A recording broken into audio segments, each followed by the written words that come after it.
Coming to you from Final Third Cigar and Whiskey Lounge in Ingalls, Indiana, Indiana's exclusive Aladino Cigar Lounge. It's Final Third Friday. Well,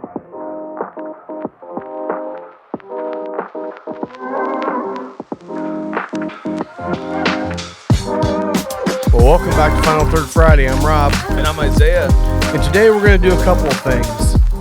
We got a couple of things going on. Yeah. The first one has been a taste off that I've been talking about for way too long. And I finally brought the bottle to do it. So we're going to do our Starlight Ryan Port versus Mid Winter Nights Dram. This is Act 9, Scene 4. This is 98.6 proof.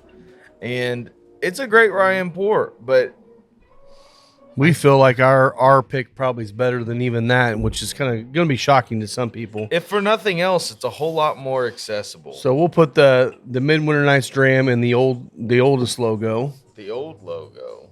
Oh, yeah. Or the first logo, not the old one. Mm-hmm. And then we'll throw in Starlight in the newer logo. Yeah. Rob, what are we smoking today, man? So today we're going to be smoking the brand new release from Crux. It's the Crux Epicure Habano. This is filling out, I believe it's filling out their entire Epicure line with where they're going with it. They may have another one coming. I'm pretty sure this is the last one. This is a Habano over Nicaraguan. So if you've ever had the Epicure Connecticut, the Maduro, or any of those, this is just filling that line out. And this thing's been smoking great. We've been selling a lot of these, and it's smoking great. I haven't even smoked one of these yet. I know you hadn't, and that's why I was excited to share it with you. Yeah. So, and something else we're going to do today, because we've had a lot of people ask us. I used to do a lot of cigar reviews, so I had, kind of created this calculator. It's actually a pretty general calculator a lot of people use to actually number rate cigars. And what we're going to do is kind of go through this cigar as we're talking and just kind of write down our ratings and see if we can come up with a pretty consistent rating for this cigar today. Yeah. This is the first time Isaiah's done it, so it'll be kind of fun to walk him through it as well. So we're rating the Epicure today. Yeah. Okay. Yeah. So this one, like I said, the way this starts out, the first category is appearance and construction. Yeah. And you have three. You have wrapper, construction, and texture. And you have a rating of 1 to 5. You can get up to 5 points. So, I mean, it's really just about looking at it and seeing what you think of the construction-wise. I mean, mine's got a really nice, solid, triple cap on there, I believe. Yeah. At least a double, if not a triple. So, what sort of things would you find that would knock it as far as construction? Are you talking if about the cap's loose, if you have some gap in the way the wrapper goes, runs around the cigar in the angles. So you're not trying to judge the leaf itself, just you do. How it was... Yes, that is the wrapper appearance. Okay. So if the wrapper looks gnarly, it may be a great tasting cigar, but it could knock a point off us on looks. Like this one here, it's a little bumpy. Yeah. It's not perfect. Yeah, I've got a little light spot in mine too. Yeah. It's nothing to, I would never knock off a bunch of points just based on tobacco leaf color and stuff like that, just because, it is a natural product. My big things I always would do is make sure the cap's on there properly. And even sometimes I'll cut it and see how the cap handles the cut. Oh, okay. And if it starts popping apart, then obviously that's going to lose a bit too. So I'm going to go ahead and do that. Okay. Are you using the V cut or straight? I'm going to use V. Which one are you going to use? I'm going to do V. Yeah, I always like to test it with V because it does tend to really test the cap. And the cap held up perfectly to it. Yeah, it did. So, on the wrapper of this one, I'd probably give it about a 4, 4.5 maybe. Yeah. And you can do half points too, so I'm just going to go 4 on that. Construction-wise, mine looks great. It looks perfect. It's got some bumps, but that's just leaves. Yeah. So, it's a good construction. Texture is when you kind of feel it, and you don't squeeze too hard, and you just make sure there's no like massive knots and stuff in it. So if there aren't knots or anything in it, it just gets Texture's a 5. fine. Yeah. Yeah. Yeah. Okay. I mean, mine feels pretty good, snug but good. So on the appearance and construction, this cigar, Yeah, you got a 14 out of 15. Yeah, exactly. So, and then at the bottom of this, I'll always write additional notes. I'll just write notes about the cold draw, how it's drawing, all that stuff too. Yeah. The way this sheet runs out, you have a lot of numbers you're filling out, but then also you have flavor notes, so you can write down individual flavor notes per third. Yeah. So, what are you getting on the cold draw right now? The cold draw for me is it kind of is a sweet hay note. Almost a cocoa puff, a little bit. Oh, okay. I'm getting a little bit of cocoa, but it is that sweet hay. And I could be tainted. I just finished my coffee on the way over here this morning, so. So yeah, the on this one I would just put for me cold draw is that sweet hay. I couldn't think of the word sweet. Sweet hay, and then maybe a little bit of cocoa, but it's very mild. It's not like a San Andreas cocoa. All right, let's get into this bad boy. Yeah. I'm getting excited about trying these two whiskeys as well because I don't think we've done this yet. I'm not sure we have. But we've had them both, and I'm with you. I think the Starlight's going to shine. My thing is with the Mid Winter Nights Dram, if it were readily available, I would buy that all the time. Yeah. The fact that it's allocated is just ridiculous to me, especially at its proof and the quality. Now, Act 9 was one of the last quality years for that. Act 10 came out and got piss poor reviews, except for the Encore. The Encore was wonderful. But the thing that also changed in between Act 9 and Act 10 was ownership of the distillery. So. Okay. Interesting.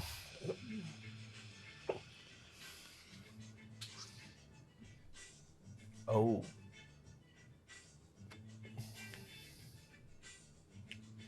That initial retrohale gives you a nice blast of spice that just barely lingers and then kind of fades off, but then it comes back to the red pepper in the nose after a couple seconds.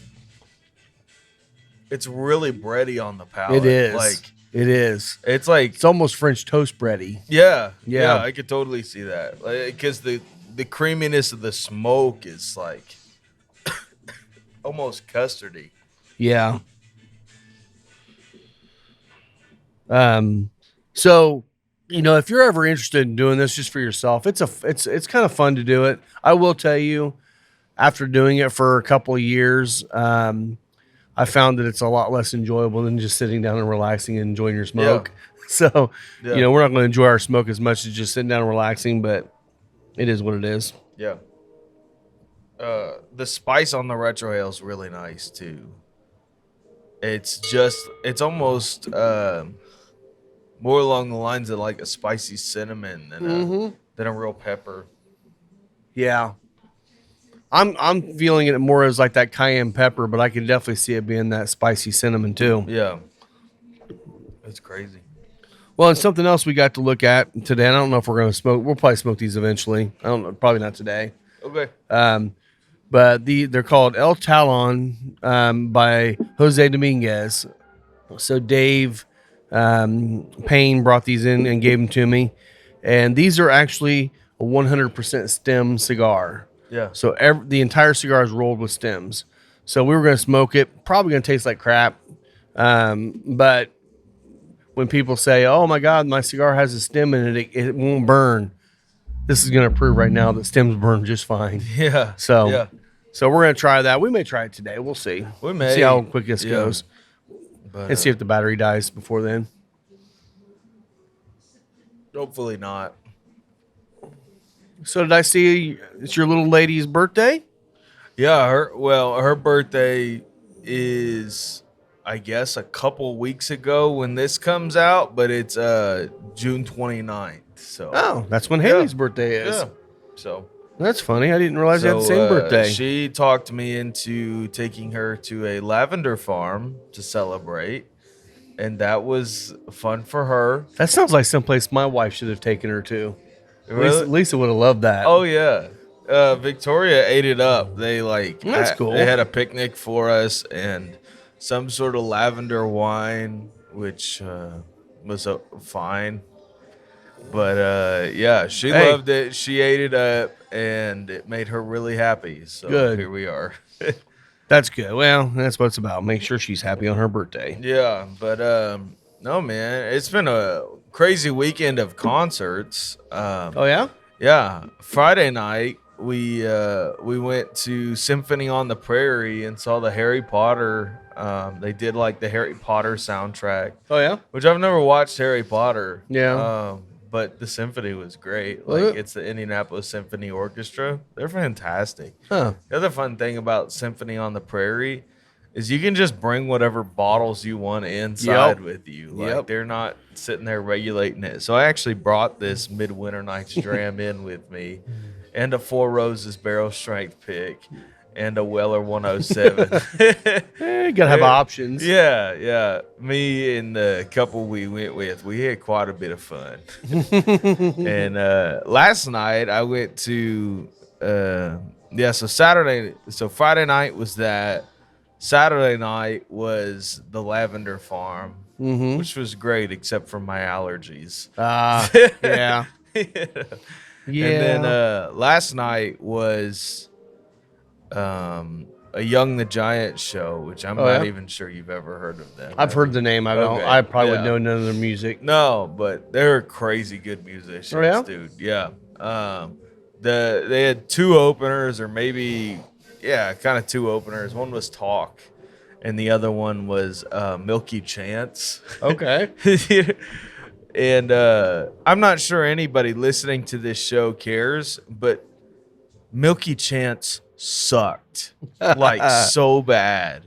It was like, was he the opener for the opener, or was he the second one? he was the second one. Oh, so you'd expect him to be building it up. Okay, so Talk is this dude. I had never. It's Watermelon Man. Yeah, that's where we're going. I had never heard of them, but he straight up owned the stage. Like, this is a bigger guy. He came out in green overalls and a bedazzled T-shirt, like wearing kind of like what you wear to church. Yeah, wearing Nice. Crocs, and he had glitter all over his face, and I was like, what are we in for? And then he did some straight up 80s rock music. The final song of his set was the song that the class made in School of Rock. Oh, that's great. Dude, it was hilarious. Oh. And like, to celebrate, he kicked his Crocs into the crowd. Dang. Like, legitimately so much fun. That was great. And then Milky Chance came on, and it just kind of lost the That's crowd. where everyone went and got their drinks and stuff. Gotcha. Speaking of drinks, I think I paid $17 for a Coors Banquet last night. It is a champagne of beers. It is the champagne of beers. Now, granted, it was like one of those big gas station sizes. Still not. $17 should have got you a case of those, buddy. Yeah, I know. But hey, you know what? You got to pay the musicians to come. pay to play. So, pay to play. Yeah. We're gonna get in these whiskeys too. Oh yeah. By the way, I'm also getting I'm trying to. There's like a cookie kind of quality in this right now. I'm trying to think of what cookie. Not almost- butter cookie. It almost reminds me of like gingerbread cookie. Yeah, but not so gingery. I'm trying. There's a cookie like that. I can't think of what it's called. Molasses. Man, maybe I don't know. It's almost just like a bready cookie, but I can't think of what the name of the cookie is. But I'm getting that kind of cookie note in it too, which is kind of nice.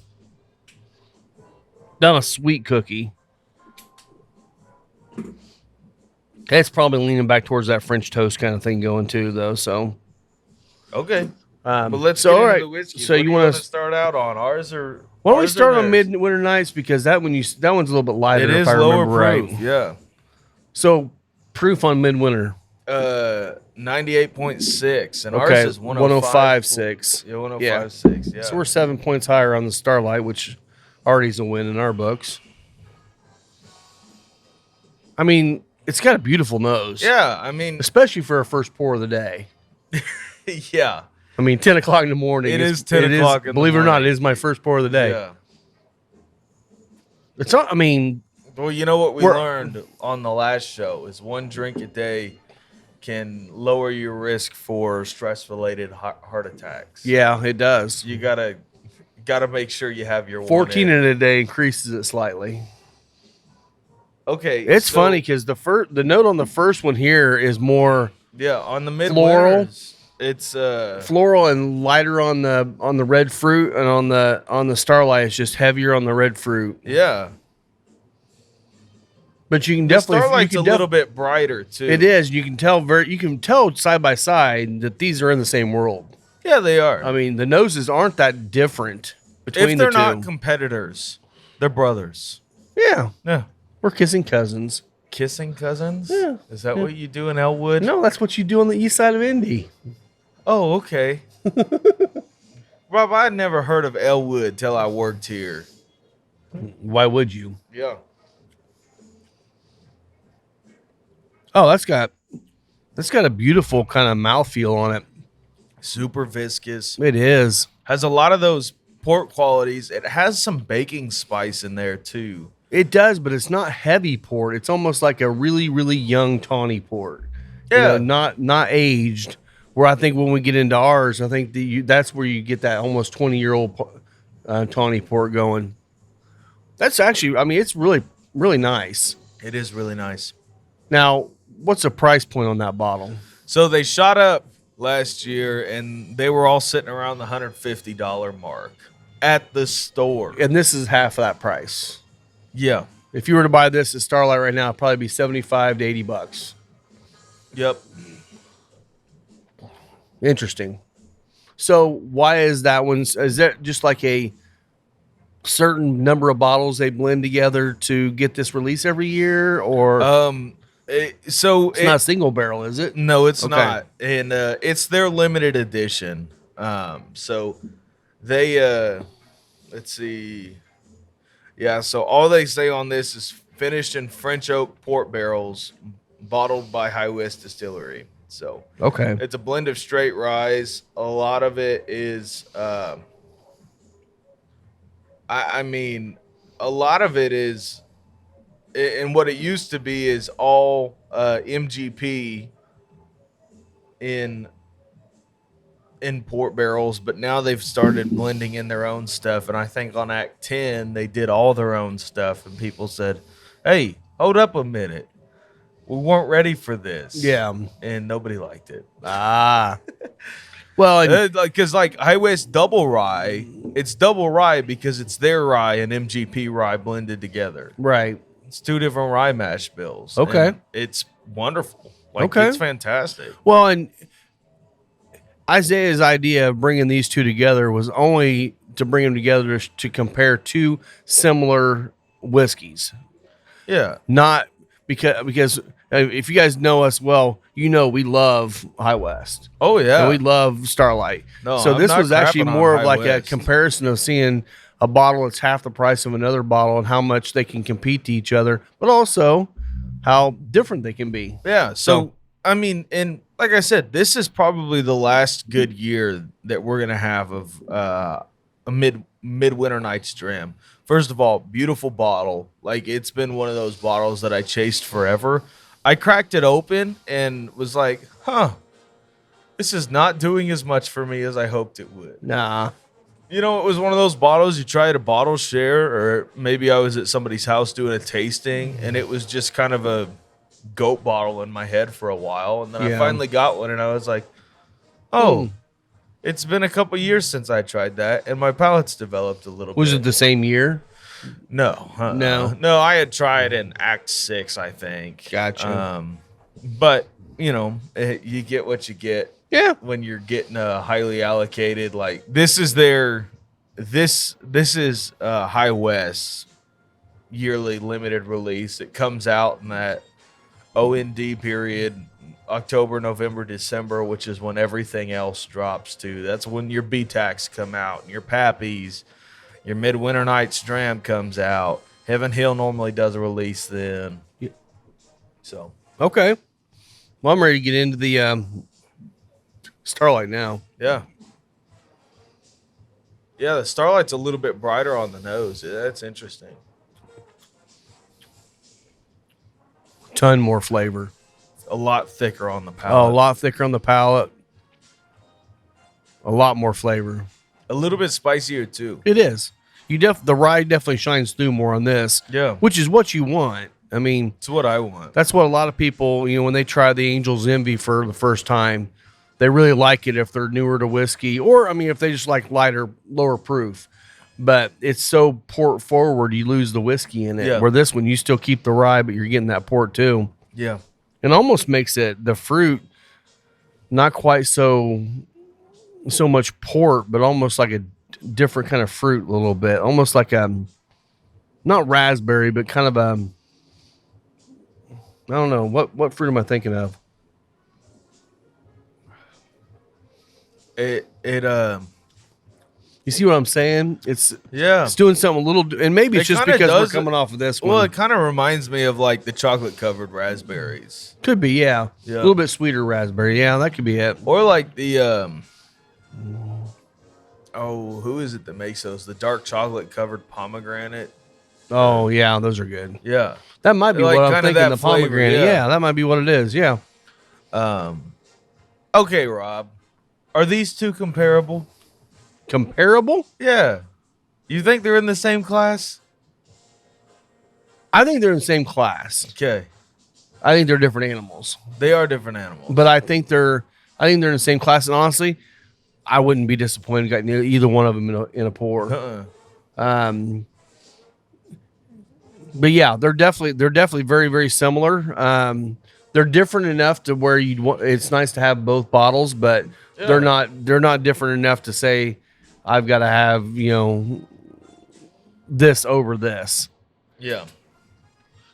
Yeah, I mean, and that's all I wanted out of today, because it's like Midwinter's is good. It is good. Is it $150 good? I have trouble with that. Well, okay, so here's a question for you. I mean, taking money out of it because, Okay. you invest more money in a bottle and there's a perception that it's always better. Yeah. Which one would you rather drink on a daily basis? On a daily basis.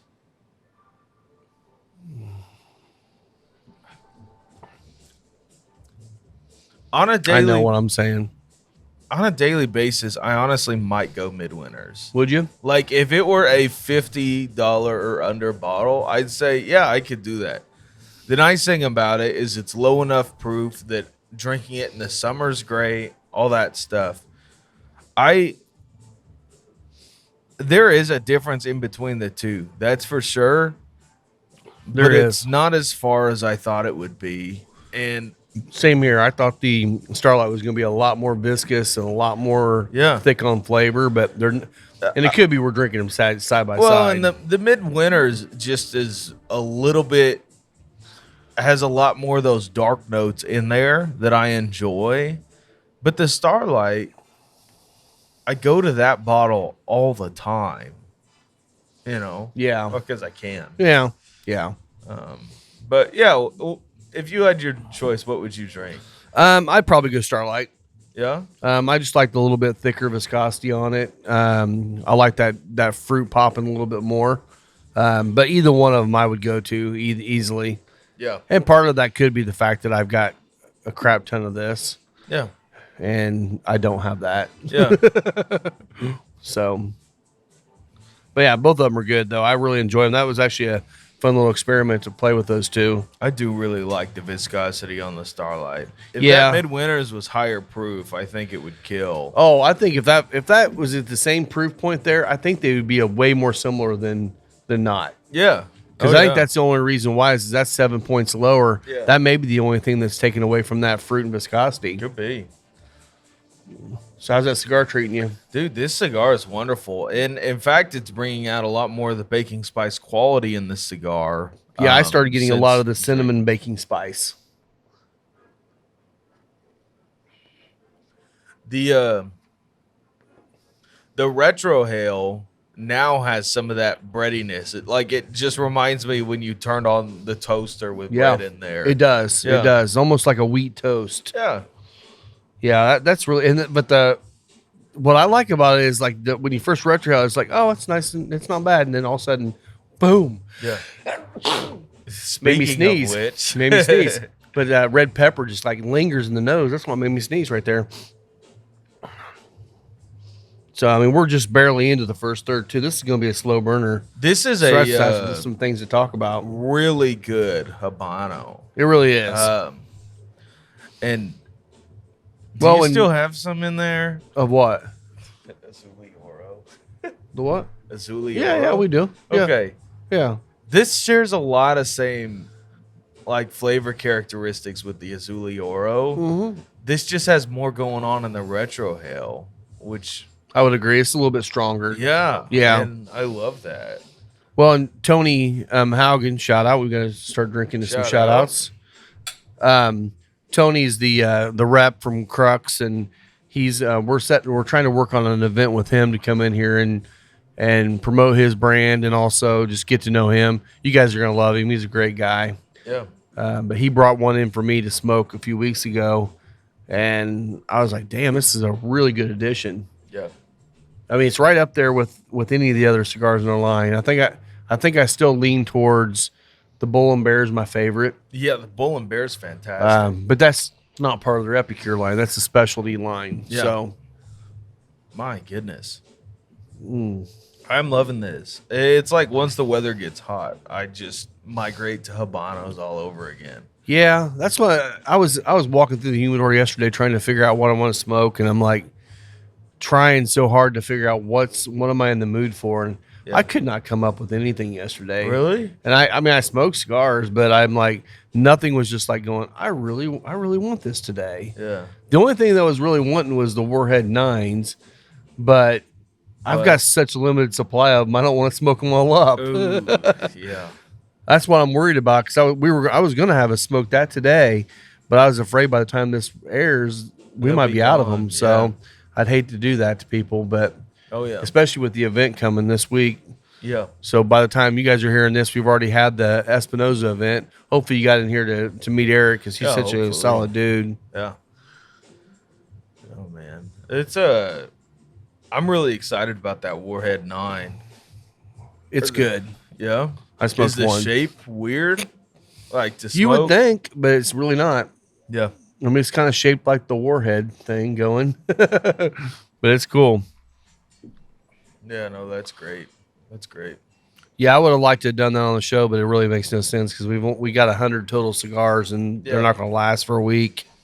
So you went on a barrel pick I did. with Dirk. Yeah. Okay, first of all, how was it? Second of all, how was the quality of the stuff you were able to try?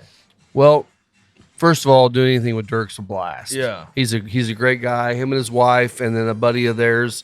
It was just the four of us picking, and all of them were fun. We had a great time together. Awesome. We drank a metric shit ton of liquor while we were there, and but the quality of the stuff they got coming out is insane. Really? Because that's what we were kind of worried about, and I don't know Yeah. why we're worried about it, but because the only things we've ever tried from Hard Truth that we've liked have been Yeah. the new Sweet Mash Rice, which there's been 4 of them, I think. Yep. And they were all solid. Good. Everything we tasted out of the barrels, even their bourbons they've not released yet, which they're going to hold on to till close to 6 years, is delicious already. Wow. They've got a cognac, bourbon and cognac that's insanely good. They've got a rye and cognac that's insanely good. Wow. Yeah, they've got some special stuff coming. And this pick that we did it's a sweet mash rye, and it's really, really tasty. But yeah, I mean, the experience was great. I mean, we got to meet Chris, the main distiller there, which he's got a wine background. Okay. But he said, once they got the distillery going, his passion is 100% in distilling. And that's where his world is now, and he is absolutely loving it. Did he And talk about where he came from before then? Actually, I think he came from Hard Truth's winery side. Oh, okay. He's a young guy. Yeah. He's. I would guess he might be 30. Cool. He's a young guy. But he's working with a lot of different finishes right now, and they're building I think they were saying they're building a rick house every year going forward for the foreseeable future.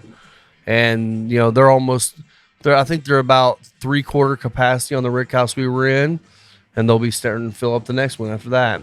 So they're making a lot of product. I'm telling you right now, they're on the move, man. We got Starlight, and you got Old 55, and you got Hard Truth, and you got Spirits of French Lick. They're just absolutely killing it now, making different things. And I'm excited to see where these next smaller distilleries start popping up and making their own stuff now. Yeah. And as it starts aging out, because Indiana's starting to get on the map, and Hard Truth is definitely in that world right now too. Let's take a moment to hear from our partners. Is your closet starting to feel a little weak? Like shoddy fabrics, misshaped, tired designs? Then 7 Strong brand has exactly what you need to reinforce your look. We're talking a 4-way stretch of polyester, cotton blend, silky smooth, breathable, and above all, true to fit while keeping its fit. No? But what about our hidden collar button with reinforced stretching? It's pretty strong. Or how about designs that'll get you a standing ovation no matter the occasion? Happy hours to baby showers, the flight to date night, even from the shore to stepping out to the store. 7 Strong brand has button-down shirts that will transition you from one place to the next and make you stand out every single time. And for listening to our show, new customers get $5 off their first purchase with code FINAL3rd. Not to mention, all orders over $50 qualify for free shipping. And just like any label on a bottle or cigar, these shirts are going to be a stamp of quality every time you wear them. So find your strength and style by checking out 7-strong.com, as well as following 7 Strong brand on Instagram, Facebook, and Twitter. Our wonderful new table is brought to you by Deadwood Live. That's D-E-D Wood Live. Go check them out on Facebook and see what Derek can do for you. From bars to tabletops to a giant podcast table, they specialize in making super high quality furniture from live edge woods and reused barrels. So reach out to them on Facebook and see what they can do for you. So at Hard Truth, did they already have barrels selected for you to taste out of? That was the only disappointing part, was we had 3 barrels to pick from. Just 3. And all 3 of them were fantastic. Okay. Honestly, I picked different than the other 3 did. I picked the 3rd barrel, and they all picked number 2. Which was spicier? Number 2 was number 2 spicier? No, number 3 was. Number 3 had more complexity. They were using the spiral cut inside the barrels on number 3, which just deeper, richer, more complex. Wow. Yeah. But I think the balance on number 2 was a little bit better, which hit all their palates better. Honestly, I could have picked 1, 2, or 3, and I'd have been happy with the barrel pick of it. But it was a fun experience. Like I said, they're trying different things with the barrels. They got some spiral cut, they got some straight up, they got some toasted different levels. Yeah. So they're doing some fun stuff there. And then they really treated us right. We got down there. We had what's wrong? No, nothing. Oh, I thought you were listening to the song. No. They started us out with food, and we got there and they fed us. Yeah. And they fed us well. Is their food good? Their food's really good. Yeah. It's a good little restaurant. If you get a chance to, it's right just outside of Nashville. And it's a fun little trip. They got a great restaurant, tasting room. Now, I mean, we'll tell you that, there's like, oh, here, while you're waiting for your food, here's a tasting board of all of our liquors. And they literally bring out a 4x8 of the little communion cups of just all their liquors. So you're drinking all that while you're waiting. So I mean, they really treat you right. What all do they have? I know they still have some MGP rye there. Yeah, I'm not sure. I'd be interested because I don't think I don't think they really talk much about that because they're really pushing forward with their stuff. Yeah. So I'm not sure what they're doing with that now. Okay. They could be blending with that down the road or something. I saw that a couple stores had pics of their MGP rye. Actually, Noble in Anderson, the store off of Scatterfield, had a pic of their MGP rye. Oh, yeah? You know what Noble also had? What? The Whiskey Witch. Oh, really? Pick Whiskey Witch. Huh? And it Did was you get cheap. it? No, I didn't buy it. Why not? It was cheap. You just said so. I need to quit buying stuff. I say that, but I just bought a Four Roses pick. Exactly. But no, I mean, like 1 Four Roses pick a year, though. You know, I'd get another one of those ones like the one down here in Elite last year. I'd definitely get one of those. Yeah. But no, they we actually did the pick, and then we did an ATV tour. And their ATV tour is not like, oh, let's look around on the ATV and look at all the property. No, dude was balls to the wall, man. zooming through trails. Oh my gosh! I mean, he's sliding sideways around trails, almost nailing trees and stuff. Oh, and, yeah. I mean, he knew what he was doing, but he was definitely in the mode of trying to scare the hell out of everybody in the car. Why they got you liquored up. Oh, and then you stop. It's like he's like, we get up there and get ready to start, and like, okay, everybody, we're gonna take a drink here, and you take your cup, and they poured, their White Dog at full proof. I don't know what proof it was, but it was hot, and shoot that down.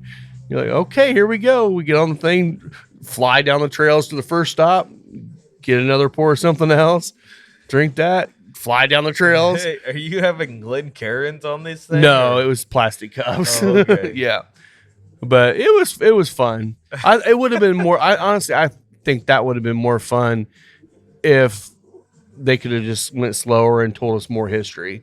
Yeah. But I think as long as the trail was where we stopped, that's where they were telling the history. Yeah. They actually have a floating rick house. I've heard about this. It's got one barrel in it right now. Yeah. They've had up to 2 barrels in it. It's super tiny. But they're like, yeah, we're trying to play that whole Jefferson's Ocean game with our little pond. At least they're honest. Oh, yeah. But I don't know when they're going to do anything with it, but it was kind of funny that they're doing that. Yeah. But it's a really cool spot, and I'm excited to see what they're going to do in the future. Yeah, that'll be cool. And that barrel pick, I don't know when they're going to be getting. I'm assuming it's going to be like everybody else, it's a couple months. Get out there on Indiana, or follow Indiana Bourbon on Instagram and Facebook, and get yourself a chance to buy one of those bottles. It's obviously going to be going to the End of Watch program, but it's also going to be one of the best things that Hard Truth's put out yet, I think. Wow. That I've tried. Yeah. Yeah. Cool. I'm sure there's been other barrel picks that I've not seen. Yeah. But that one's really going to be good. Oh, awesome. Do you have any update on our barrel picks? Do you know when I don't. anything's coming? No, I'm gonna probably start bugging them here right at the beginning of July, just because both of them told me it was going to be at least mid to late July. So I'll start hounding them then to see when we're going to get them. Oh yeah, because Elijah Craig, I'm super stoked about, and then hopefully we'll probably get the Spirits of French Lick one maybe shortly after that. May not be too much further after that. So that'd be awesome. I'm really excited about that Elijah Craig pick. I am too. Especially since it'll have set in a barrel for a little while longer. I wonder if we're not going to make 11 years. But we'll be pretty close. But we are within a month of 11 years probably. From what I understand, Heaven Hill is pretty regimented, which I'm sure they have to be. When they say this is when we're going to do our part, they've already got it scheduled to do their part. Oh, yeah. The only thing that might hold us up at this point is if the distributor can't get it to us as quick. But I'm assuming if Heaven Hill gets it to them, the distributor wants to get it off their hands pretty quick too. I'd imagine that's a lot of money. Also, it's quick money for the distributor. It is, because it's just like, well, this is already going somewhere, and they've already committed to buying it. So. Yep. Yeah, we're real excited about those, man. I cannot wait to get those in. We were just doing some inventory yesterday too, and we still have, believe it or not, 6 or 7 cases of this left, and that was our second pick. Yeah. So it stuck around. But we also got a lot of those bottles, and I ended up buying a lot back from the Bourbon Club because he hadn't sold them yet. So, which, hey, that's fine. It's great. It's good to have some staple picks. I mean, and that's solid. We still have a lot of the Backbone. Yep, a lot of the Backbone, a lot of the Peach Street. Yeah, that's good. So we'll definitely have plenty of barrel, and that's what's going to be kind of fun too. Is we'll have you know, by the end of this eventually year, we can have a whole shelf of barrel picks. That would be cool. Yeah, it would be. We'll definitely have 5 here in another month or two. So, yeah, it's exciting stuff. But it's funny too because I didn't, you know, I've always been more of a cigar guy. Yeah. And barrel picks has become one of my favorite things to do. I just think it's a blast. And now Lisa doesn't always like it because she's got to pay the big bill whenever we get the barrel in. But but it's a lot She'll of fun. live. Oh yeah. The fun thing about barrel picks is it is it's a really easy way to learn more about the industry because you basically have the people that work there, the people who are doing it as a captive audience while they walk you through it. And Exactly. Yeah. like it is a real educational thing. It's also cool to go see where the stuff has been made because a lot of times, I mean, like on Elijah Craig, you just go and pick it up at the liquor store. It's like, Right. no, this place makes Elijah Craig. Right. Like, it's made here before it shows up at Elite Beverages or whatever. Well, and it's fun to do them at small distilleries as well as the big dogs because you see kind of the difference in the two, and you get to hear the histories of different levels. I mean, obviously, Heaven Hill has a rich, long history way yeah. back. You go down and talk to the guys at Hard Truth or Starlight or any of those, like their history is a little shorter, but they still have really cool history. Oh, yeah. And to hear them all talk about it, obviously everyone feels like they've done something. They're the only one that does something, or they do something a little bit different, and that's cool. But honestly, it's more stretching the truth than anything else on most of them. It is. Yeah. But it's cool to see that people have, you know, the passions are all very similar, but the way they get there can be very different. Definitely. Okay. So I just saw that you wrote down your points for the first third. Yeah. For the first third, you can get 5 points. So yes. What Yeah. makes it a 4.5 instead of a 5?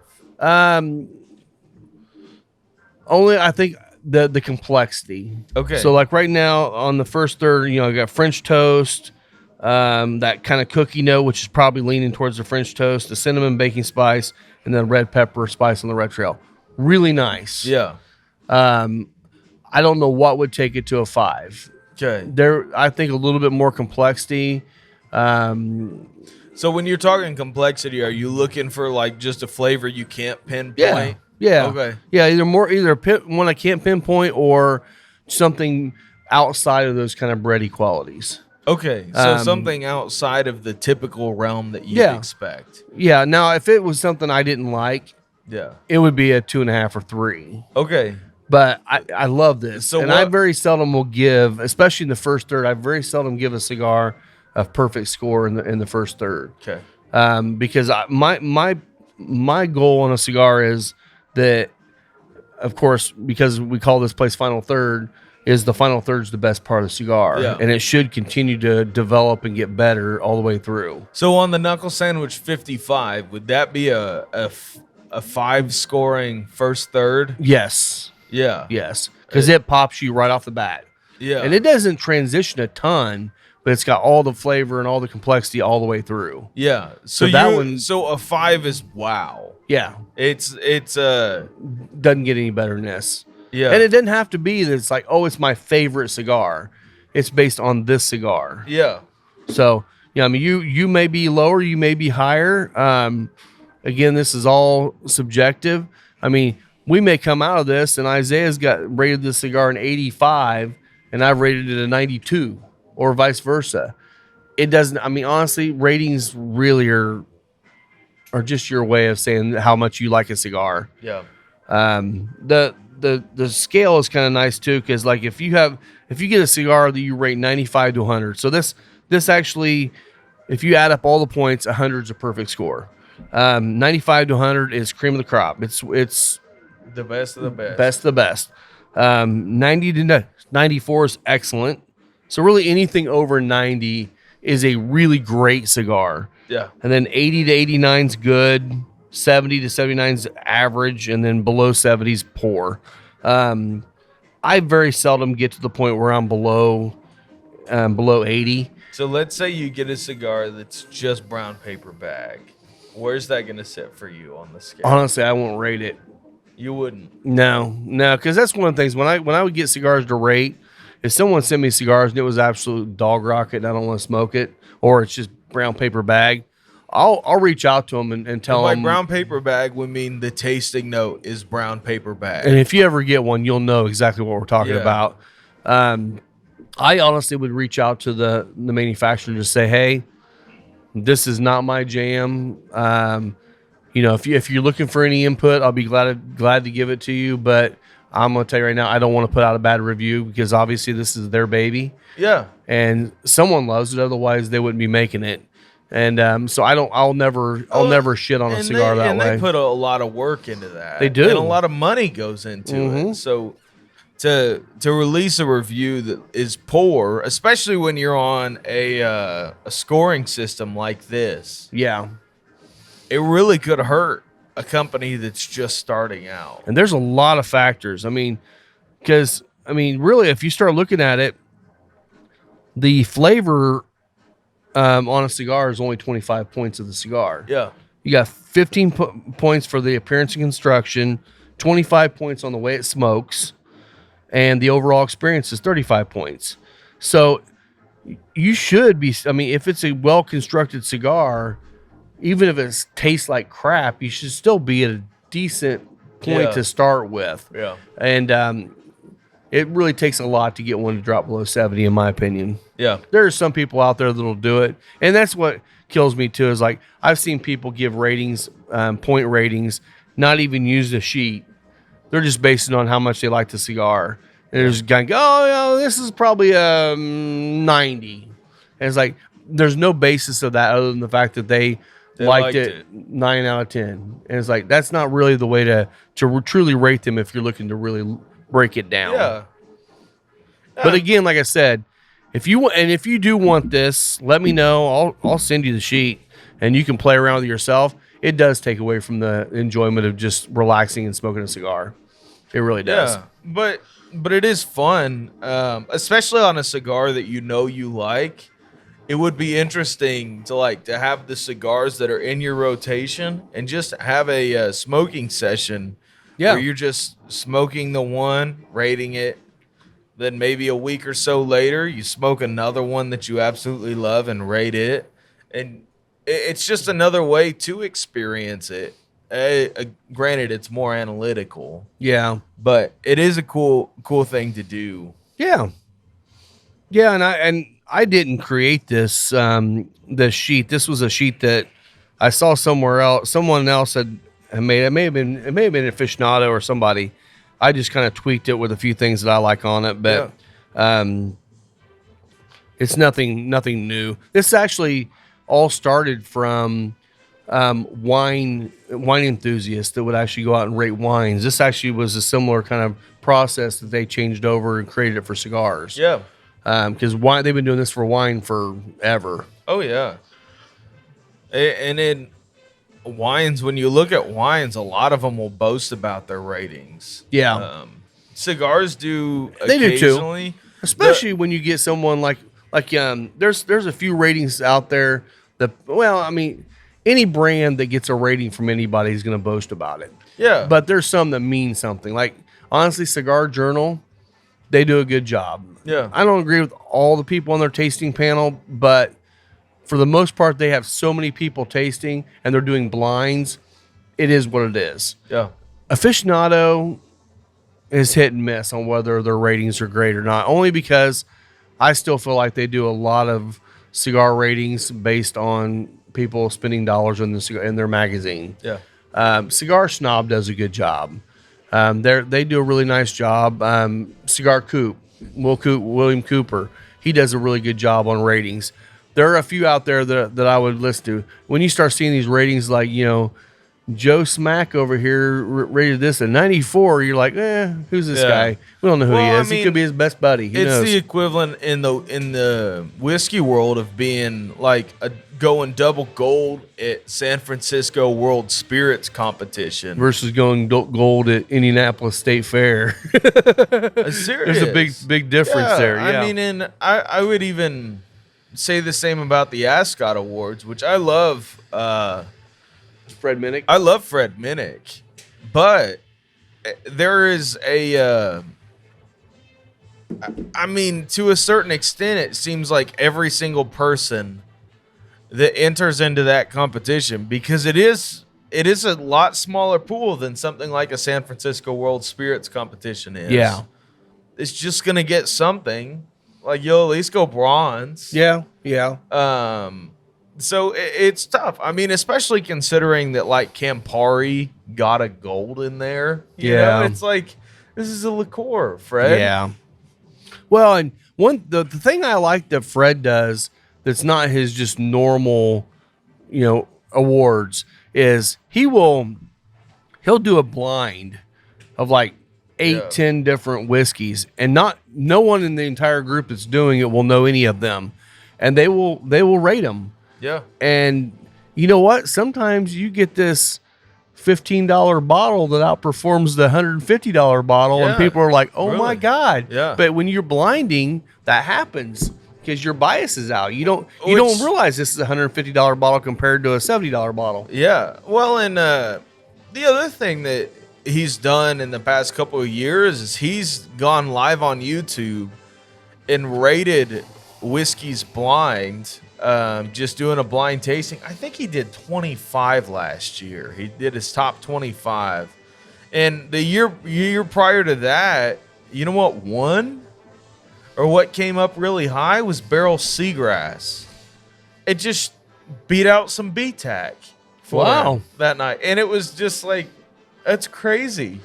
Yeah. But in a blind, it performed better to him, and that dude is a whiskey sommelier. Yeah, like, he knows his stuff. He does. I mean, he's judged on the panel. I mean, he's most years for San Francisco World Spirits competition. He's no Will Breeden. No Will Breeden. But he's close. Yeah.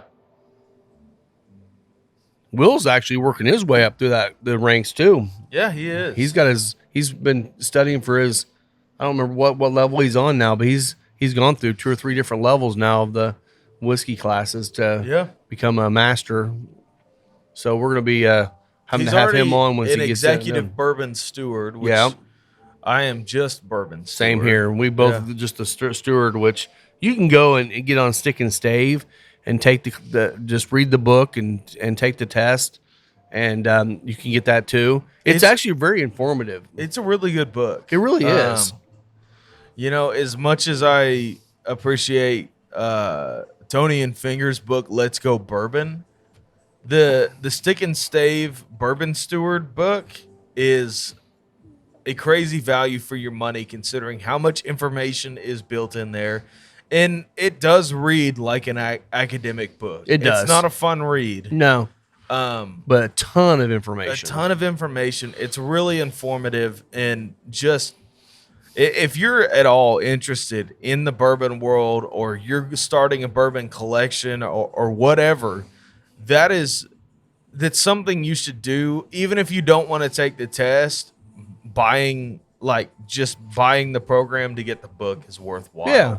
And if you're buying the book, you might as well take the test. Might as well. Because you'll pass. Because, I mean, I think it's like $50, $50 or $60. You get the book, and you get the pass to take the test, and then you get the pin that goes on your hat, the hat pin that shows your cross thieves. It's kind of cool. I mean, it's a cool program. And you mentioned Fingers and Tony's book.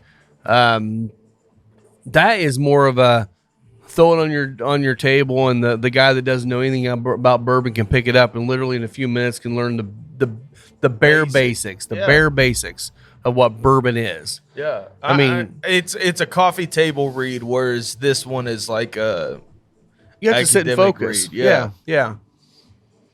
I just the Stave and Thief book, I knew a lot of it. I learned a lot when it came to the single malts category on that. Yeah. But I just left that book in my car, and whenever I was waiting to go in on a meeting or something like that, I just read it, and it was just an easy way for me to get through the book. Yeah. It's a great book. It's not a big book. It's pretty thin, but it's packed full of information. Well, and the back of the book is like an index of just like the big six distilleries mash bills. Yeah. So it'll walk you through what the Elijah Craig mash bill is, what Evan Williams is, what Knob Creek's is. Yeah. So it is really, really informative. Well, and speaking of some of this, Will had brought us both a sample of the Jack 12 and the Evan Williams 12. Yeah. What were your thoughts of those two? Yeah, I drank through them the other night, and Jack's Jack, baby. Jack is Jack. Oh, That Evan Williams 12 is really good. it's special. It is really good. The Jack 12, probably my favorite of the bunch. It was mine too, just because the bananas just popped. It also had a better mouthfeel. It did. Of course, it is a little higher proof. I think the Evan Williams 12 is 101 proof, and I think the Jack's 107. So that's to be expected. But they both, and I think I said this last week or maybe the week before, the thing that like a lot of the younger distilleries and a lot of the sourcing distilleries are missing is that refined oak characteristic, where it is oaky but not over oaked, and it's not sawdusty oak. It's just, here is oak as a cohesive flavor note, and both of them had that. Yeah, and it just is wonderful. Well, in the Evan Williams 12, you can only get that, if I'm not mistaken, at the Evan Williams Experience in Louisville. Yeah, which would be worth going to. Oh, I want to. We're already talking about getting a few guys to go down. I really want to do that because, I mean, the only I had a taste of it at Heaven Hill, and then Will bought a bottle, and we had a taste of that. I really want to get a bottle or two for myself. It's that good. Yeah, it stuns me how good the Evan Williams mash bill is at that age. Oh, it is like that is it's special. I mean that's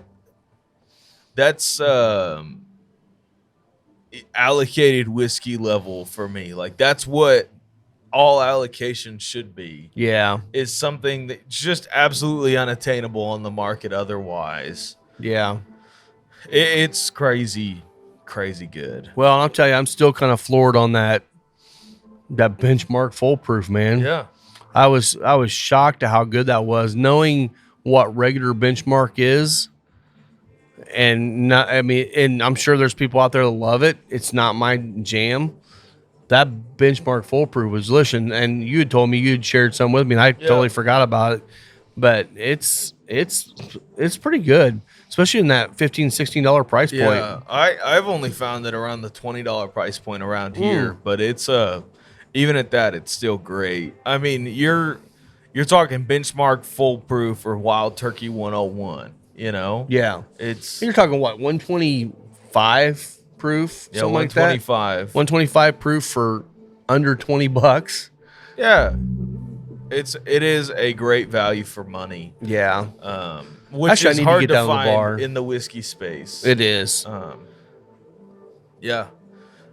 So, Rob, what do you think you'd like to do for the next final third barrel pick? Oh my gosh, have you thought about that at all, or I've thought about it, and then I'm like all over the place. I don't know.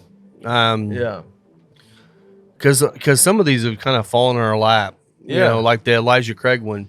We weren't planning on doing that one. Our next one was going to be the pick with Spiritual French Lick.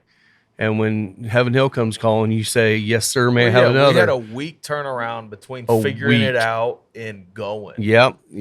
Which is amazing. So, you know, as much as I don't care about Buffalo Trace, if they called and said, "You want to do a barrel pick?" I'd say, Buffalo "Yes, sir, Trace I'll take another." Calling. They're but not. Do you know who could call us?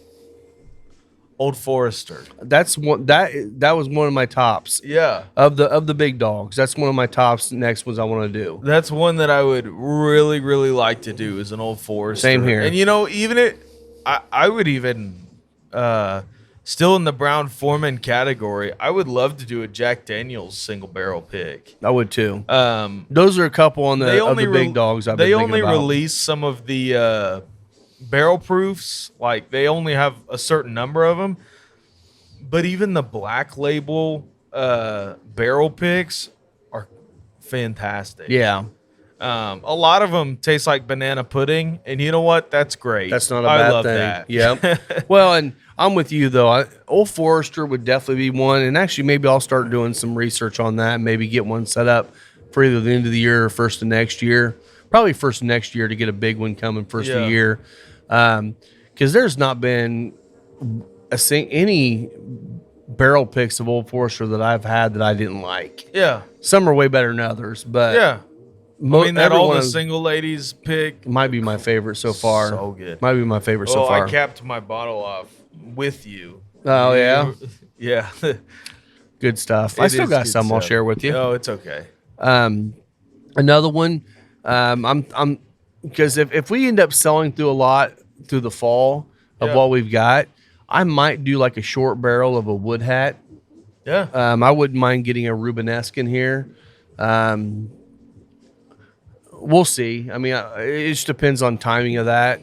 I know. I mean, there's options for some of those smaller barrels that would be a lot easier to get in on, or even split with someone. You know, now that we're working a little bit with Dirk, you know, I'd love to be able to split some more of these barrels with him to help benefit his cause, but also bring less bottles in here so we don't have so much so stock. that we can have bottles on the bar, but without overwhelming our stock room. Mm-hmm. Yeah.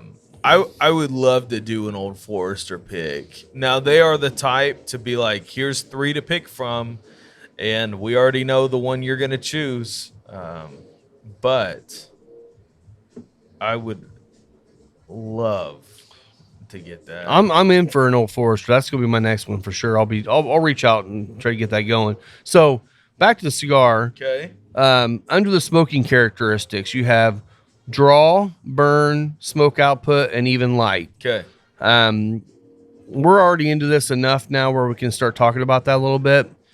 This is where the cigar might drop a little bit for me. Just a few points, only because the draw's a little tighter than what I like.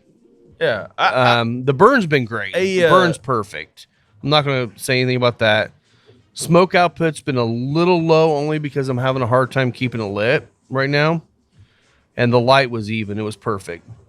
So it's going to lose a couple points here. Not a ton. So what would be a 10 on the draw for you? And see, this is where it varies for everyone. Because I like a more open draw. So Padron would be I love the Padron's open draw. A lot of people I would say probably over half the people probably would like the draw on this over a Padron, because they do like have a little bit more of a tug on it. A little bit more. I just don't want to work it. I just want it to work itself for me. Yeah. No, I'm with you. Is this a little tight for you? We say a little tight. This is nitpicking. It is. I mean, it's burning fine, honestly, because we're talking so much. That's why it's not stayed lit for me this time. Yeah, so I would give it a 7 on the draw. On the burn, you have it as the top being the 5. Yeah, my burn has been a little uneven. Has it? It's kind of hanging up on some of the more veiny areas. Okay, which so is that kind of typical. But I would probably on the burn. It's not wildly uneven. I might give it a 3.5. Okay. Well, and one of the things I always do with the burn, unfair for the burn? it might be a little unfair. Only reason why is because what I will do is if it does that, I'll let it go and see if it corrects itself. Okay. If it corrects itself, it's fine. If it does not correct itself and you have to correct it, that's where I give it knocks on the burn. Because I've got it notching over here. It's starting to come over there a little bit. Yeah. I still got a high spot over there. And I guess I'll see before I really judge the burn, because Rob has a 5 on his burn. Yeah, mine's been burning pretty evenly the entire time. This thing now, it could change if it starts screwing up down the road. I can always change it. And that's the thing, you can always change these. Smoke output, I'm really happy with. See, and mine was a little lower than what I like. On the smoke output, you still gave it a 5. What'd you give it? 3.5. 3.5. I mean, it's chimneying off the end on mine. Yeah, and it's going to probably go up because I can already tell now that I've relit it, it's going good. It's not a cigar you have to double puff. Even though I am. Even though you are. Yeah. I'm gonna give it a 4 for now because it's actually doing pretty good now. I'm gonna give mine a 5 on the smoke output. And the light was even. It was perfect. It was a perfect light from the beginning. Yeah. Which honestly, if you light it right, most cigars should light perfectly. So you get 5 points already. Yeah, for the most part.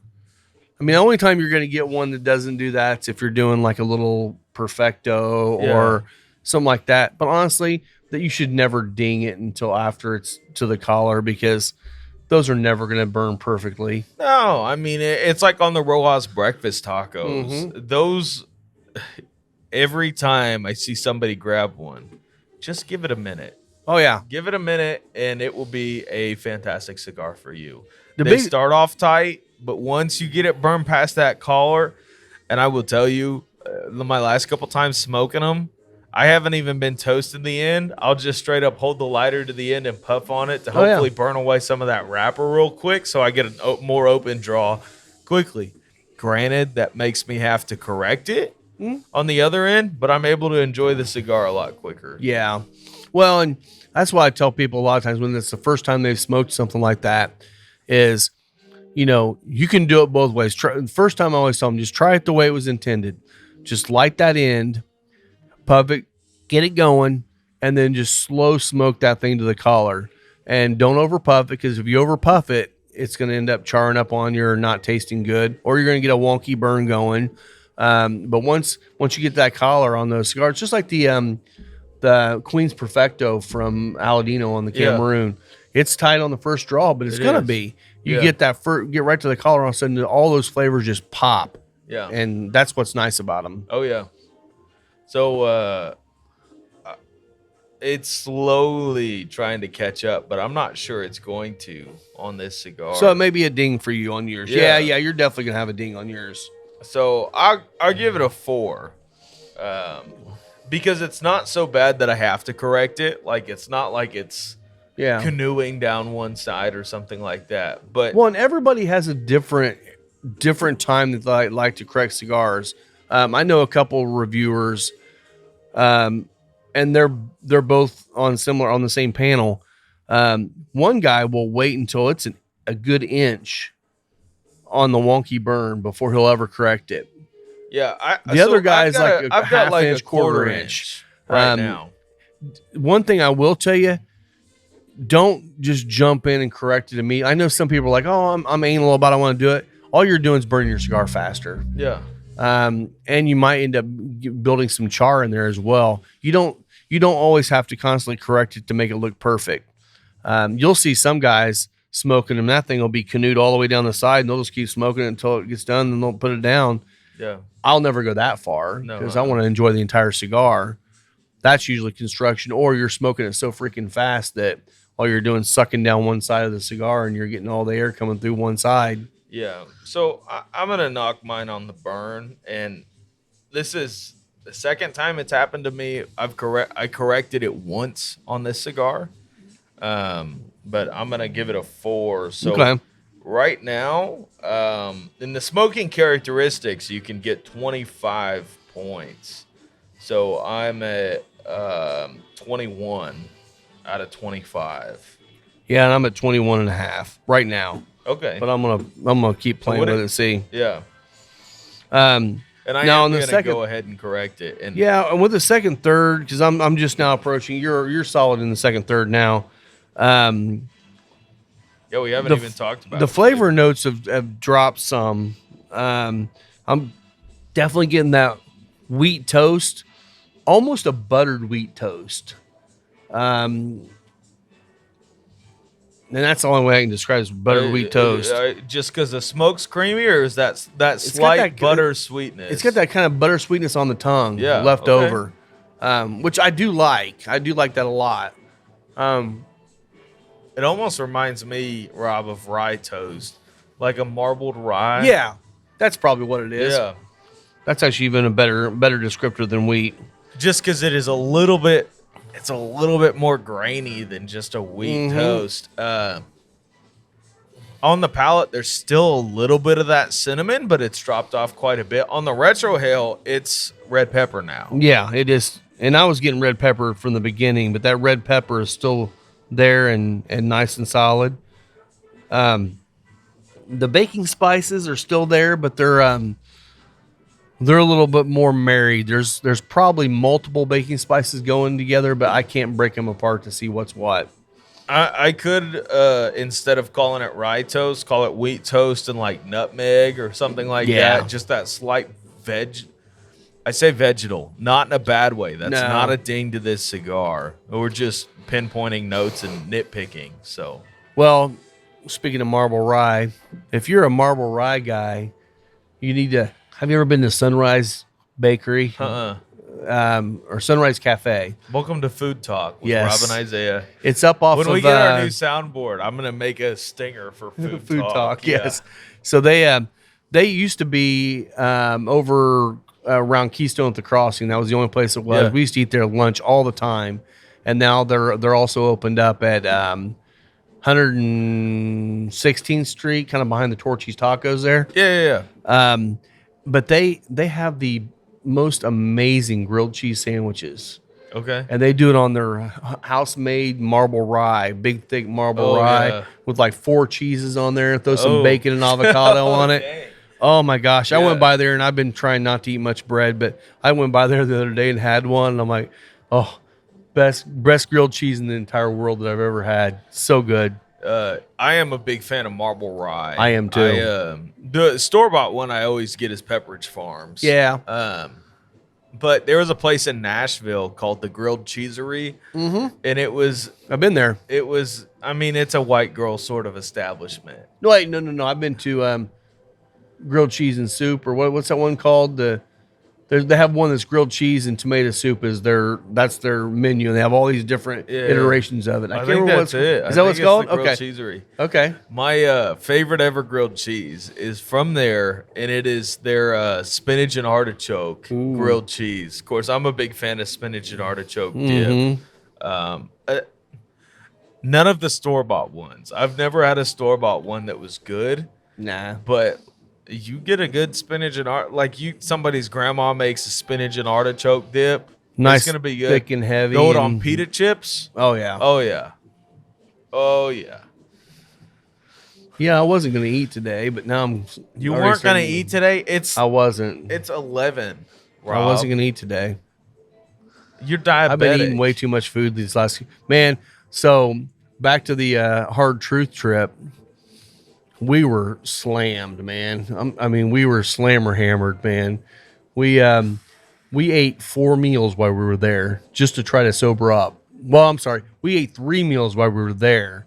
I had to stop and get a sandwich on the way home because it hit me again. I'm driving. I'm like, oh, here we go again. I had to pull over, get a sandwich, and take a nap before I came home. It was that bad.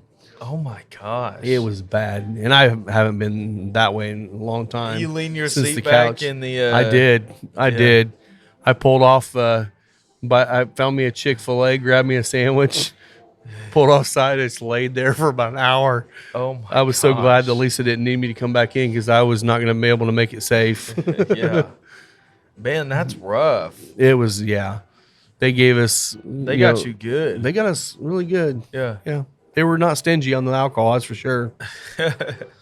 I think that's become what the bourbon market expects on a barrel pick. It's just like, feed me alcohol. Yeah. And Well, and I'll tell you, if I was to go back and do it again, is what it sounds like is they basically started you with the pick and then fed you things afterward. Is that correct? well, no, we got there, immediately got there and ate. We had our lunch, and of course had a cocktail at lunch. I think I had an old fat, or no, I can't remember what we had to drink there. But then as we got ready to start our, the tour, then we all got an old fashioned, and we're walking around drinking old fashioned. Then we do our pick, and we taste all the liquors in the Rick House. And then we do the ATV. come back and eat again. They bring us back and get these biscuits, basically, that they make down there. Ate those up to try to sober up, and then we went and tasted more. It was just a lot of liquor. That's awesome. It was a good time. That is a good time.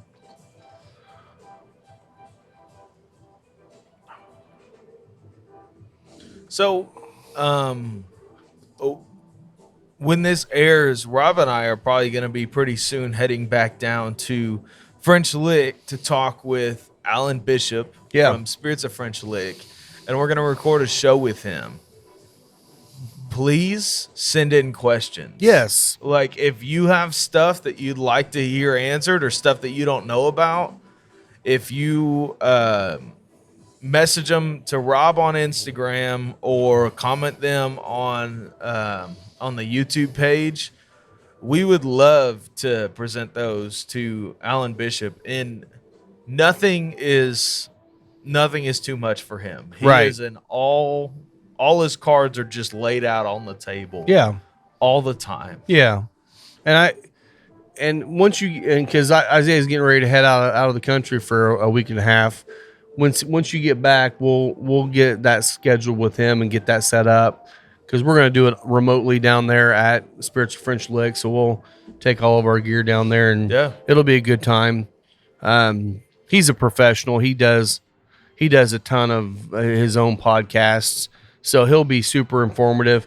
And honestly, it's just going to be us sitting back and letting him talk. Yeah, because he's got so much knowledge he wants to share that you're going to be floored when you hear it.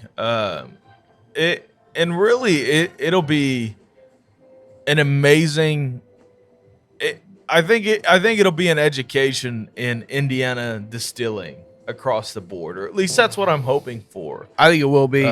It's going to be an unforgettable episode, especially Southern Indiana, because he knows he's actually a true historian, and he knows the entire history of everything that happened in Southern Indiana. Yeah, and just some of the things he shared with us about several hundred apple brandy distilleries in Southern Indiana before Prohibition hit. Pretty much killed all of them. Just some of that history is pretty amazing. Yeah. I mean, it's going to be a fantastic experience. Yeah. It really will be. It would be I know it would be a lot, but it would be cool if eventually we could do a live stream distillation run. And and that's something we talked to him about when we were down there. Is could we come down and actually distill with you? And he's like, absolutely. Yeah, I would straight up run a camera for a live stream distillation run, and I think it could be cool. We could set it up on a day that they are distilling. Yeah, and then we could actually go back and do some video along with that video. Might be a little bit longer video, but hey, I think it'll be one well worth listening to. Or watching. I know on YouTube they don't typically like you to teach people how to distill, but this is a completely legal operation, and especially for a bourbon nerd, even if they're distilling brandy that day, the basics are the same. Your heads, hearts, and tails cuts, and first. The first run and then the spirits run. So, Rob, what are you getting on the second, third on this? How's it performing? It hasn't changed other than that rye toast and baking spices for me right now. There's a slight nuttiness in there for me. I'm having a hard time keeping mine going. I think it's just talking and not paying attention to it. This one does want to be kept up on. Yeah. Which it's not a bad thing. It's not a bad thing considering its size. This cigar would take you forever to smoke otherwise. But there's a slight nutting character in there for me. It almost reminds me of almonds. Like you open a pack of almonds, just that smell. Yeah. That's a good idea. Maybe like a macadamia nut almost. Oh, I could see that. Something like that. Yeah. Or like a sweet nut, not like a black walnut or something like that. Yeah, totally. So is PCA this week or is it next week? When's this airing? No, I'm like literally now as we sit. It's in July. Oh, okay. Yeah, it's the first week of July, I believe. Okay. So in a week and a half or so from now. Have you seen any cigars announced, like that are going to be PCA releases that you're looking forward to? I have not. Yeah. So no one's real. Everyone's being kind of tight-lipped. yeah, There's speculation, but there's nothing really out there. Like, well, I mean, some of them have pre-released. Like the Warhead 9 got out before, which I'm glad to see it got out before. That tells me that the new Las Calaveras from Espinosa will probably be coming out. from Crown Heads, not Espinosa. No, I meant the Las Seis Provincia. Yeah, My bad. The Las Calaveras from Crown Heads will be coming out for sure. Aladino has the new cigar coming out, which they've been tight-lipped about. There'll be a lot of them. We're really still hoping that Rojas comes out with the full-size Street Taco Maduro, because that thing is absolutely delicious. But I have seen some of the PCA deals coming through already, and they're not really saying what the new cigars are yet. So we'll see. We'll see what they are. Crown Heads has been pretty loose-lipped with everything that they've got going on. They kind of have. Yeah. So looks like they've got a new blend on the Le Pâtisserie coming out, or however that's pronounced. Yeah. So it is a 6 and 6.5. For whatever reason, they decided to list it by 6 4/8. Okay. Or maybe the box says 6 1/8. I don't know. 6 by 52, Le Pâtisserie and a Bellicoso. The other thing that's coming, which I'm kind of excited about, is a new cigar to the Mil Diaz line. And I need to find... I hadn't seen that one. So it's the Taupes, and it's... Toast? Taupes. Taupes. It's a 4.5 by 56. So it's a shorter and fat cigar, which I think could be good in the Mil Diaz blend. Yeah, so I don't like that size. But for your morning stick, it's going to be a constant cigar in the Mil Diaz line for them. I'm showing Rob a picture right now. Is it just the regular Mil Diaz Regular blend? Mil Diaz blend, just in a new size. Okay. Other thing is they've released the Las Calaveras, and this year it's yellow. Yellow, yeah. Which is a cool look for them. And as Dave said, their limited release size is going to be a Bellicoso this year. Yeah. So that's it's going to be a really cool thing. Now, I will tell you right now, I didn't order near the stock I did last year. Yeah. Because I still have stock from last year that didn't sell yet.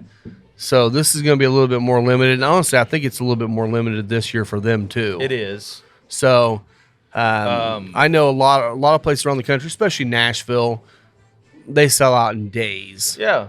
Ours won't sell out in days, but you'll have a chance to come in here and get last year's and this year's at the same time if you wanted to do them side by side too. Yeah. The sampler packs are totally worth buying on the Las Calaveras. 100%. This year is it a Bellicoso? It's a Bellicoso. It's a special. Yeah. So every year they do 3 sizes, and then they have one size as the fourth one. The sample for the pack past couple of years, it's been Lancero, which they've been the best one. Crazy good. But I'm sure and I love Bellicosos too. Yeah. As long as it's not a Bellicoso that's 56 or 58 ring gauge on the main side. Yeah. Oh, it'll be just fine. It'll be good. Have you heard anything on the Las Seis? Is it still going to be at the AJ factory? I'm sure it will be. Yeah, they typically are. Well, that'll be a good question because we got Eric coming Thursday, so that'll be a question I'll ask him about too. And by Thursday, we're recording this 2 weeks. 2 weeks ahead, advance. yeah. So sorry about that. Yeah, just because I'm out of town. Sorry, it's a little early. It's all right. For you. So you want to tell people about what you're going to do, or did we already talk about that last week? We talked about it last week. Okay. But as a refresher, if you didn't listen to last week's episode, first of all, you're a fake fan. And no, I'm messing with you. I'm gonna be in Brazil on a mission trip. So the week after that, we'll catch back up to recording the week of. But yeah, I'll be in Brazil. Hopefully, living the dream. So my band on this cigar came off pretty well, Okay. but it's not really Well, amazing. the bands are The hard part is double it has side. those splits in the band. Yeah. On the Crux, which is a cool look. It looks really cool on the cigar. It just makes it harder to take it off. Although But it did come off clean. although It mine didn't came tear. off pretty easily, so Yeah. And on this, I guess I could count that in the overall experience category. yeah, You know, for you for sure. yeah. Well, yeah, 'Cause that's part of your experience. it is. Because the bands that are just dying to come off, I love that. Yeah. You just flip them with your you flick with your thumb thumbnail. and it pops right off. Yeah, those it's- are the best. It's great. And I'm finishing up the second third into the final third now. Well, go ahead and talk about it because mine's slow burning. So On the retro hail, it is definitely I would still say rye toast on the retro hail and red pepper. On the palate, it still has those rye toast notes, but it's bringing in more of that nuttiness, which I think is coming from the more char. yeah, well, and the Habano is typically going to give you some of the nuttiness, some of the baking spice notes, and I think where you're getting the red pepper in this one from is probably from the binder and filler being all higher priming Nicaragua. Yeah. Now they don't say exactly what Nicaraguan, it could be anything, but a lot of times when you find that Nicaraguan binder and filler, you get a little bit more of the pepper spices. And in this one, it's really blending into that red pepper cayenne kind of note. Yeah, and I would also say nutmeg on the palate. It hasn't changed a lot as I'm transitioning from the second third into the final third. But on the second third, I think I might give it a 3. Oh, yeah? Just because I think the first third might have been more complex than the second third. I'm definitely with you on that. And Mine dropped down, but not quite that far. Mine only dropped down to about a 4, right? Well, probably a 3.5 on the second third. Yeah. I'm not anticipating- disappointed by it. No, and I'm anticipating that the final third is going to kick up a little bit because just the way this second third is kicked up a little bit in strength, I think the final third might actually be a good finish to the cigar. Which cigars, a lot of them typically do mellow out in that second third, and they come back in the final third. Yeah. So I'm gonna wait until I get fully into the final third and probably start burning my fingers to really give it the rating. Which will be good because about that time I'll be getting into the final third probably. Yeah. So. Oh yeah. Now I will say, the rye finished in port has been a really good pairing with this cigar. Yeah. So I think any of the whiskeys we have on the shelf that are finished will go great with this cigar, which we found for the most part, most Habanos go really nice with the whiskeys that are finished. I also think this would go well with that Lincolntata. I think it would go really well with brandies, period. Yeah. The Copper and Kings as well. Yeah.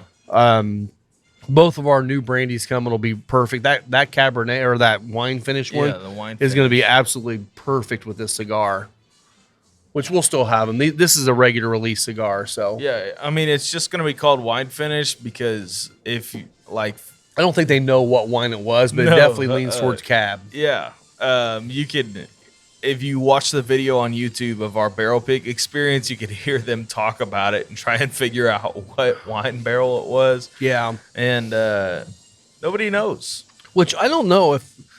Do you remember if he said if that was a wine barrel they got from Europe or was that one of their wine barrels from? Not one of theirs. Okay, so because that's one thing you find with a lot of these distilleries, especially the smaller distilleries, they will go out, and Starlight's big on this. They will go out and find the most unique barrels overseas and ship them here. And I know for a fact that Starlight has bought 2 barrels and it cost them like 40 grand for the 2 barrels to get them over here. And was that the cognac or the Armagnac barrels? Armagnac. And these big old 80-gallon Armagnac barrels, and they send them over here. And you know what? The good thing about those barrels are they're not one-time use. You can use them multiple times, and all they're going to do is change complexity. I mean, the thing is with Armagnac is you're talking about in a lot of Armagnac production. Actually all of it, as far as I understand, and as far as it is traditionally understood, is Armagnac is made in that region just when just as something to put back as an insurance policy for the winemakers. Really? So they have people pull up with stills, like they will distill it on their farm, and basically it's an insurance policy for if they have a bad year of wine, they're able to sell that off and still be able to provide for their family and for their farm. And did it just take off and became a staple as well, or it's what? Starting to take off, but still you don't find Armagnacs made like that. Lincoln Tata is basically they're an independent bottler, so they're buying barrels of Armagnac from a bunch of different producers, because there's not I'm sure there is like big Armagnac producers in that region, but they're Lincoln Tata is buying barrels off of different farmers whose main thing would be wine otherwise. Huh. So basically tailgating at the winery and making whiskey. As stupid as that sounds, it sounds much. like that's true. That's wild. So is the Lincoln Tata, is that a brandy finished in Armagnac barrels? Is that what that is? Or is that truly an Armagnac? Lincoln Tata across the board always starts as Armagnac. Okay. The one that we have, which is the Tattoo series, was finished in bourbon barrels, so it has to be called a brandy. Gotcha. Okay, that makes sense. For it to be called an Armagnac, it has to be fully aged in French oak in that region. Gotcha. But it can be a new French oak barrel, but majority of the time they're used and repaired over and over and over again. And that's what you find in Scotch and Irish, and especially in Scotch. Most of those barrels they're getting are coming from America bourbon. Yeah. And they're just aging their stuff in ex-bourbon barrels. Here's a funny thing, and I think I've mentioned it on the show before, but like Lagavulin is a Diageo company. And Diageo is a big brand, owns like Bulleit. They own a lot of other spirits, but they own the Bulleit line, and they also own George Dickel. Yeah. There is a theory that says that George Dickel was made just to supply barrels to Lagavulin. Yeah. Which wouldn't surprise it would make me. sense. Yeah.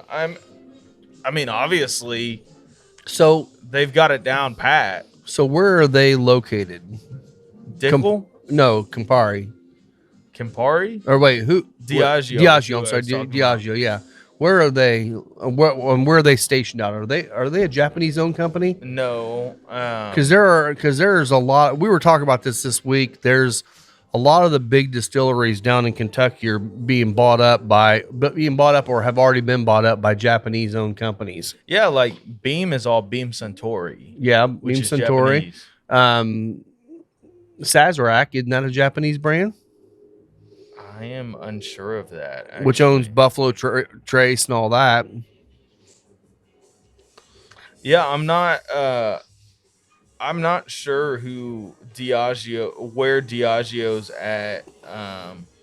Campari is originally, I think they're an Italian company. That makes sense. It sounds like it, yeah. But Diageo owns everything from Johnny Walker to Tanqueray, Bailey's to Captain Morgan and Smirnoff. Well, we were talking about that last time. It's so funny to, we get ourselves in a hole of thinking about what distilleries make. Like Heaven Hill, you think of the big 4 or 5 things that they make, and they got stuff in every category of liquor available. Well, yeah, I mean, big brands like Heaven Hill, which Heaven Hill Group is a thing. Whereas a lot of brands are being bought up by Campari Group, which owns Wild Turkey, or Beam Suntory, which owns all the Knob Creek and all of that stuff. But Heaven Hill is still a U.S. owned company. I'm unsure of. I'm unsure of Sazerac Group where they're out of, but I do. They own a ton of spirits, a ton of them. Even just past the stuff that comes out of the Buffalo Trace Distillery. Yeah. I know I'm not quite there yet, but I'm starting to get those final third kind of notes anyway on this.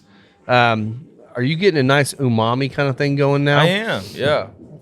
This is getting savory, and it's also kind of funny too because it's starting to make my mouth water. Yeah, absolutely. With that savory kind of note in there right now, just on the palate.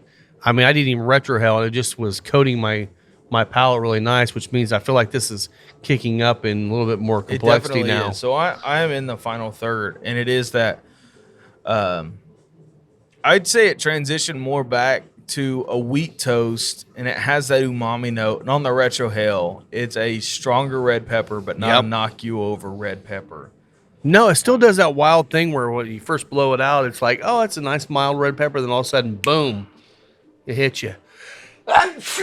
Made me sneeze again. Yeah, there you go. Dang. Love it.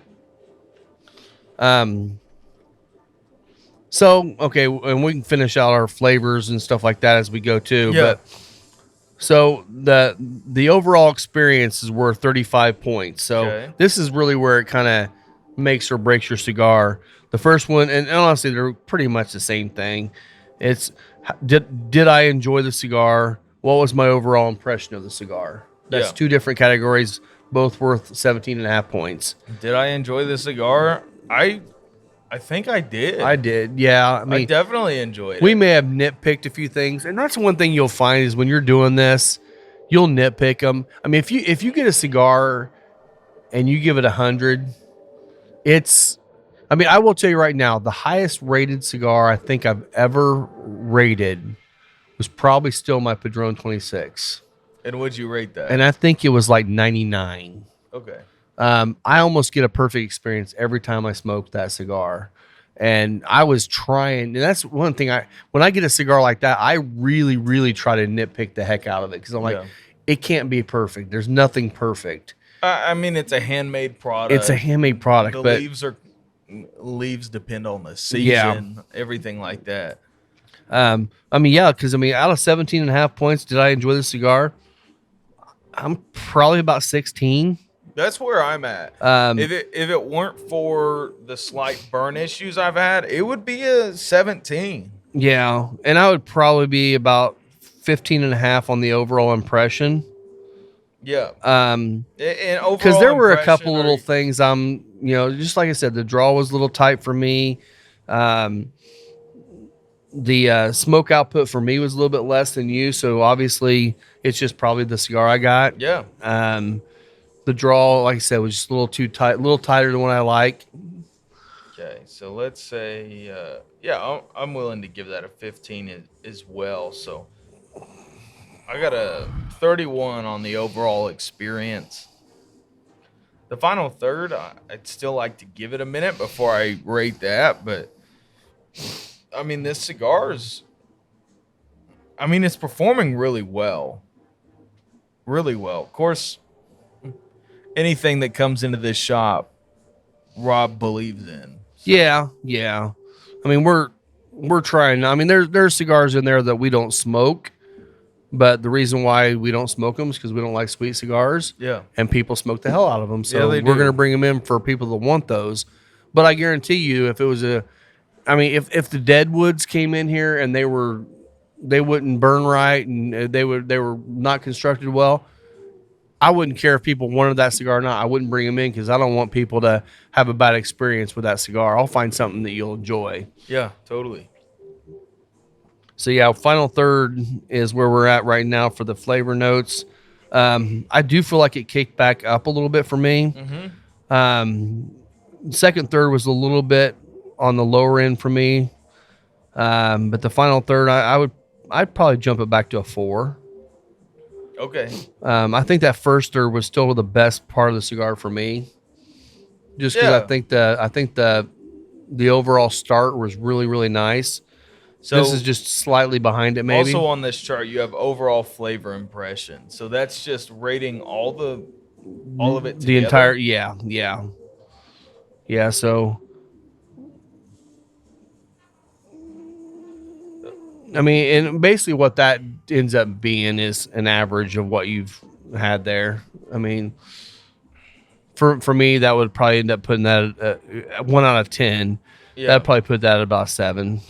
Yeah, that's what I was thinking as well. 7?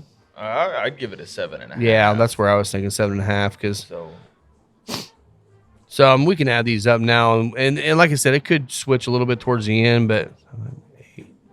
So my score for this cigar, I'm gonna have to bring out my calculator so I do it well. Same here. I'll let you do your score first. So I'm actually lower than I thought I would be on this cigar. I do really enjoy it, but this cigar scored an 85 for me. Yep, I'm an 84.5, which again, that is in the very good category. Yeah. And you know, we've just had these for about a week, maybe. Yeah. As these sit and get a little bit of age on them, I could see this jumping 4 or 5 points easily and be close to a 90. Oh, absolutely. I really think a lot of the burn issues that I had on mine, which again, they're not burn issues. Somebody sitting here smoking in the lounge is not going to be bothered by the slight inconsistency of burn that I had. But they, I mean, all of that, I think, if they sit around a little bit longer, will be fixed. Oh, yeah. So that'd probably bump it up to an 88. Easy. So yeah, honestly, I mean, the few little things that got dinged on this one was probably just because it's a little young. Yeah. Everything else these all could easily bump back up. When he says young, he doesn't mean ammonia young. No, just it needs to have some time to marry and maybe acclimate better to the consistency of the humidor. Who knows? These port finished ryes, very good with it. They really are. I am leaning heavily towards the Starlight as my favorite of the two right now. Yeah, I would say the same. The Starlight brought a lot of viscosity and sweetness to it. Well, and now with the cigar, with that kind of umami savouriness coming through, I feel like I'm getting a little hint of a campfire smoke in that whiskey now too, which is kind of nice. That is nice. Yeah, it's a. Oh man, I mean, most Habanos across the board will go well with port finish things. They do. Like, you could do dovetail with this, it'd be great. Do our Starlight Rye and Port, it'd be fantastic. Do the Maverick with it, it'd be great. Also, the Backbone would be really good with it too. Yeah, I think the Backbone Light Whiskey could be good with it. That would be good too, yeah. Along with the Nulu Toasted. Sounds like we got some drinking to do. Somebody said they didn't want to go back to work, so... No, I think I have today off as far as I'm concerned. Good. Yeah. Oh, yeah. Well, anything else you can think of to add to the cause? I don't think so. We've already ran long enough today. Yeah. So. Well, this has just been a breakdown of the cigar and Rob's rating sheet. So if you like this and you'd like to see us do more of it, let us know. Also, if you want this sheet, reach out to Rob at Final Third Cigar. Yeah. And I'm sure he could send it your way. Oh, yeah, easily, for sure. All right, guys. Well, thanks again for listening in. You can follow me on Instagram at Final Third Cigar. You can find me at the Whiskey Pastor.